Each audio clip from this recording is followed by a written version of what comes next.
Fetch Phillips, here to see the principal. I traded my ID for an unimpressed grunt. Assembly hall straight up the path, red doors to the left. It wasn't my school, and I'd never been there before, but the grounds was smeared with a thick coat of nostalgia. The unforgettable aroma of grass stains, snotty sleeves, fear, confusion, and week-old peanut butter sandwiches. The red doors were streaked with the accidental graffiti of wayward finger paint. I pulled them open, took a moment to adjust to the darkness, and slipped inside as quietly as I could. The huge gymnasium doubled as an auditorium. Chairs were stacked neatly on one side, sports equipment spread around the other. In the middle, warm light from a projector cut through the darkness and highlighted a smooth white screen. Particles of dust swirled above 100 hushed kids who whispered to each other from their seats on the floor. I slid up to the back, leaned against the wall, and waited for whatever was to come. A girl squealed. Some boys laughed. Then a mousy man with white hair and large spectacles moved into the light. Settle down, please. The presentation is about to begin. I recognized his voice from the phone call. Yes, Mr. Burbage, the children sang out in unison. The principal approached the projector and the spotlight cut hard lines into his face. Students stirred with excitement as he unboxed a reel of film and loaded it onto the sprocket. The speakers crackled and an over-articulated voice rang out. The Opus is proud to present. I choked to my breath mid-inhalation. The Opus were my old employers, and we didn't part company on the friendliest of terms. If this is what Burbage wanted me to see, then he must have known some of my story. I didn't like that at all. My Body and Me. Growing Up After the Coda. I started to fidget, pulling at a loose thread on my sleeve. The voiceover switched to a male announcer who spoke with that fake, friendly tone I associate with salesmen, con artists, and crooked cops.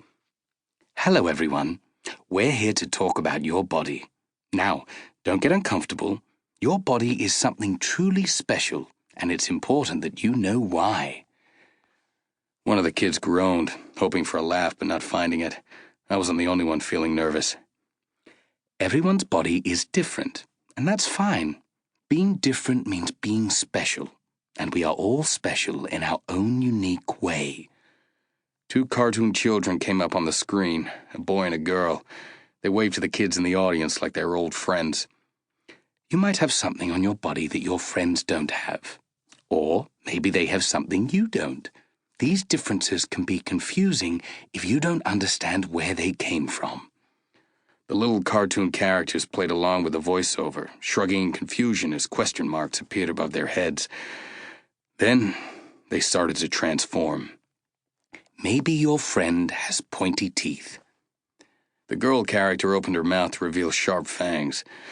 Maybe you have stumps on the top of your back. The animated boy turned around to present two lumps emerging from his shoulder blades. You could be covered in beautiful brown fur, or have more eyes than your classmates. Do you have shiny skin, great long legs, maybe even a tail? Whatever you are, whoever you are special, and you are like this for a reason. The image changed to a landscape, mountains, rivers, and plains, all painted in the style of an innocent picture book. Even though the movie made a great effort to hide it, I knew damn well that this story wasn't a happy one. Since the beginning of time, our world has gained its power from a natural energy that we call magic.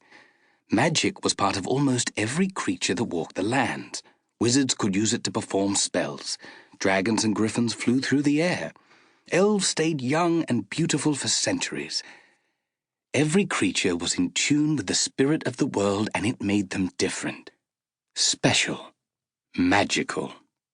But 6 years ago, maybe before some of you were even born, there was an incident. A thread came loose on my sleeve as I pulled too hard. I wrapped it tight around my finger. One species was not connected to the magic of the planet. The humans. They were envious of the power they saw around them, so they tried to change things. A familiar pain stabbed the left side of my chest, so I reached into my jacket for my medicine, a packet of Clayfield heavies. Clayfields are a mass-produced version of a painkiller that people in these parts have used for centuries. Essentially, they're pieces of bark from a ricus tree trimmed to the size of a toothpick.